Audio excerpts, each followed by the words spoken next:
For the first set of notes for today, we're looking at Bayes' rule. And you can read right here, Bayes' rule was developed by Thomas Bayes. He was an 18th century clergyman. So, even the men of the cloth want to explore mathematics. So, see, everybody wants to do it. Bayes' rule really is another probability technique, and it involves using what we call the rule of total probability. So right here in the middle of the screen, you can kind of see this example where it says, for instance, that the National Governors Association classifies governors as Democrat, Republican, or Independent. Suppose that a governor selected at random. Let E sub 1, E sub 2, and E sub 3 denote the events that the governor is a Democrat, Republican, or Independent. Those are exhaustive events because each one of those events, one of them has to occur when a governor selected. So, for example, if they selected Mike DeWine from Ohio, then you would have a Republican governor being selected. If you had Andy Beshear from Kentucky, then you would have a Democratic governor being selected. Unfortunately, I don't know of a independent governor in the country. I probably should have researched that before I started this set of notes. But the idea is these three events, E sub 1, E sub 2, and E sub 3, are what we call exhaustive because at least one of them must occur when a governor is selected. When we pick a governor, there is no other option for that governor. They're either a Democrat, a Republican, or an Independent.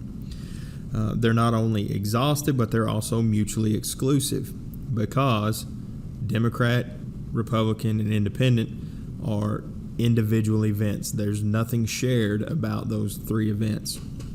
So they can only have one political party affiliation each time. So this kind of is a Venn diagram. The field there on the left, you have A sub 1, A sub 2, and A sub 3. That's just some generic events. These are mutually exclusive and they are exhaustive. They're mutually exclusive because you can see they're divided by these vertical lines.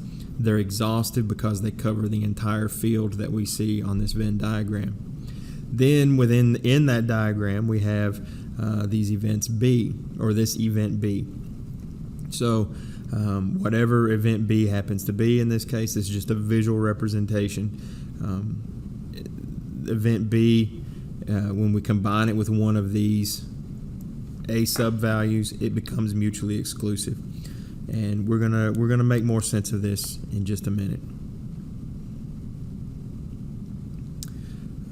Let's see. So here, suppose that we have the events A sub 1, A sub 2 through A sub k. However many events there may be, they have to be mutually exclusive and exhaustive. Then for any event B that's part of those events, we have this formula here that probability of B is equal to the sum of the probability of however many A values there are times the probability of B given A. And again, we will put this into practice so that it makes a little bit more sense as we go through this. You can see that I've already done these notes with a previous class, and so I'm going to erase this and start over fresh. Okay, so the U.S. Census Bureau presents data on age of residence and region of residence in demographics profiles. The first two columns in the table give a percentage distribution for each region of residence. The third column shows the percentages of seniors, so that's age 65 and over in each region. For instance, 17.9% of U.S. residents live in the Northeast, and 14.1% of those residents who live in the Northeast are seniors. Use the table to determine the percentage of U.S. residents that are seniors. So here's how this works. We're going to set up a set of mutually exclusive events real quick. All right, I apologize. I had a phone call. Let me pick back up with this example. So what we need to do is first establish what our events are going to be. And I will use the notation that S is going to be that the person is a senior citizen. And then I'll have 4 other events to represent each one of the regions. So we'll have region 1 is they are from the Northeast. Region 2 is the Midwest. Region 3 is the South. And then finally, Region 4, they are from the west part of the United States. So the percentages shown in the second, third columns translate into probabilities. We can see that the probability that they are in the Northeast is 17.9%. The probability that they are in the Northeast, or probably that they're a senior, given that they live in the Northeast, is 14.1. So just to kind of illustrate this off to the side, maybe, we have the probability that they live in the Northeast is 0.179. The probability that they are a senior, given that they live in the Northeast, is 0.141. And we could go down the list and do all those, but I don't think that's necessary right now. What we want to do is use that this formula that you see up here at the top of the screen. If I can pull it back up, there we go. That we see up here. We want to use this formula, and we want to come up with the probability that an individual is a senior, selected at random. So using that formula, let me just illustrate what we're looking at. It's the probability that they are a senior is equal to, we're going to use the sigma notation, J is equal to 1. We have 4 regions that we're looking at, so it's from 1 to 4. And it's going to be the probability of their region times the probability that they are a senior given some prospective region. So for an example, we have if J is 1, then that's going to be the probability that they are from region 1, which we know to be the Northeast, times the probability that they are a senior given they are from the Northeast. So that would be when J is equal to 1. Well, then we bump that index up to 2. We're going to keep doing this until we reach our final index of 4. So the summation notation means once we go through this list, we start at the next index number, which is 2. So now it's going to be plus the probability that they're from region 2 times the probability that they are a senior from region 2. Plus, and then we would go on to region 3, and we would do it again for region 4. So just simply taking the values that correspond to these figures, we have the probability that they are from region 1 is 0.179 times the probability that they are from region 1, or probably that they are a senior given that they are from region 1, which we've already established to be 0.141, plus, then we do the same thing for region 2. So the probability that an individual is from region 2 is 0.217 times the probability that they are a senior given they are from region 2. And then we do the same thing for region 3, which is 0.371 times 0.13 plus, and then region 4, 0.233 times 0.119. And when we type all that in our calculator, we get 0.130. So the probability that a randomly selected individual is a senior is going to be 0.13 or 13%. So this just tells us then that 13% of all U.S. residents are seniors. See if look, I did more work here. I'm going to erase that real quick. All right. So when we apply this using Bayes' rule, so using that rule of total probability, we can derive what is known as Bayes' rule. Again, we're looking at just some generic events, in this case A sub 1, A sub 2, and A sub 3. And we want to use the probabilities that each individual event, and then the probability that a new event occurs given those individual events. I keep picking the wrong thing. There we go. So that's these 3 right here. We want to use those probabilities to determine the conditional probabilities that A sub 1 occurs given event B, A sub 2 occurs given event B, and A sub 3 occurs given event B. And when we want to express A sub 2 given B in terms of the 6 known probabilities. They're all going to be handled the same. So in this case, if we're looking at A sub 2 given event B, we look at the probability, and I'm looking at this line right here. We look at the probability of event B and A sub 2 divided by the probability of event B. And we can apply the general multiplication rule, and what we end up with is the probability of A sub 2 and B is equal to the probability of A sub 2 times the probability of B given A sub 2. And I could keep going on and on through this. I'll let you guys read through these. What's more important is that I actually show you how to use this. But it is important, though, that you do understand the notation. This line that I'm about to highlight here in purple is summarized by this sigma notation, which we just saw in our previous example. So let's look at example 2, and maybe it'll help make a little bit more sense. So we're still using the same table from the previous example, and we know that 14.1% of Northeast residents are seniors. Now we're going to ask what percentage of seniors are Northeast residents.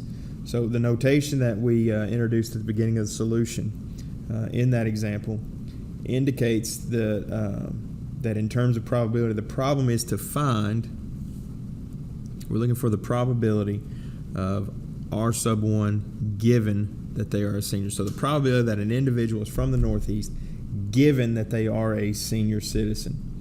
And using the notation illustrated here in this box, that is going to be equivalent to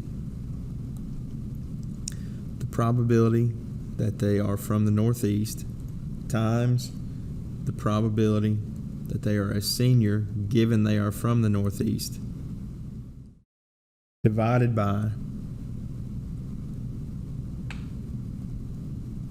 that big long sigma notation that we looked at a second ago.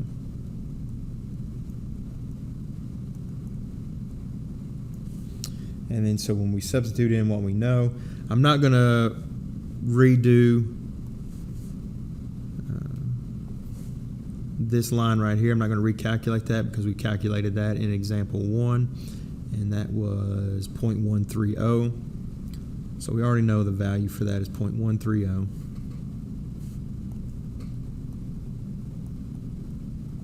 So we just need to calculate that numerator. And the numerator, the probability that an individual is from the Northeast is 0.179 times the probability that they are a senior given that they are from the Northeast. We already know that probability too from our table is 0.141. We divide that by 0.130 and we get 0.193. And so what this tells us then is that approximately 19.3% of seniors live in the Northeast.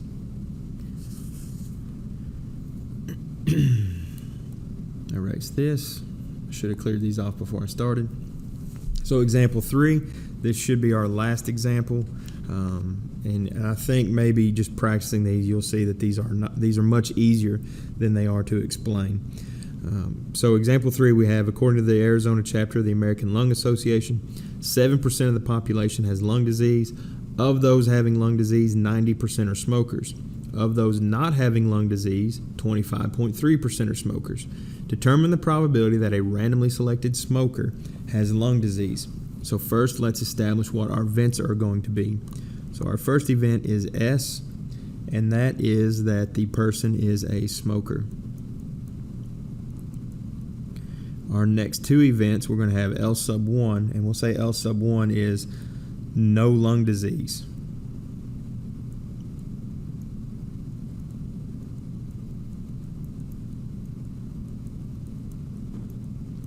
And then finally we have L sub 2, and that is that the person selected does have lung disease.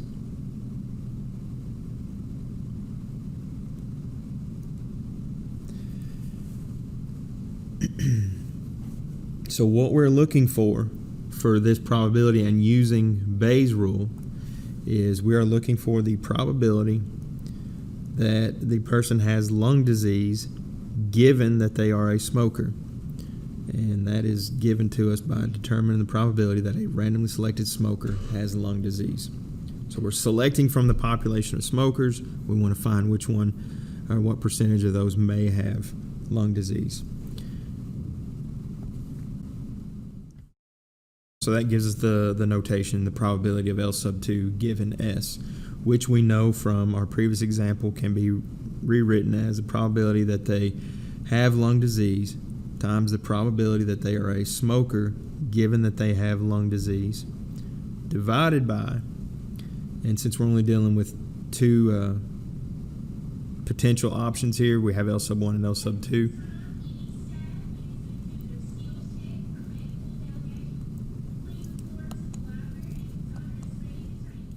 Sorry, they're making an announcement.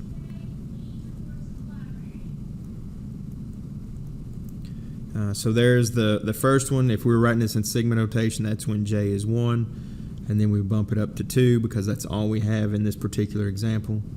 So now it's the probability that they have lung disease times the probability that they are a smoker given that they have lung disease. All those probabilities are given to us in our example or in the notes for the example. So let's substitute those in. The probability that an individual has lung disease is 7% or 0.07 times the probability that they're a smoker given that they have lung disease, which is also given to us, and that's 90% or 0.90 divided by, and this is where we start using the general or the total probability rule. We have the probability that they are not, or that they do not have lung disease is going to be 0.93. And you may wonder, where did I get that number? Because it's not explicitly given to us in our example. 7% of the population has lung disease. So that means 93% of the population does not have lung disease. So that's where that 0.93 comes from.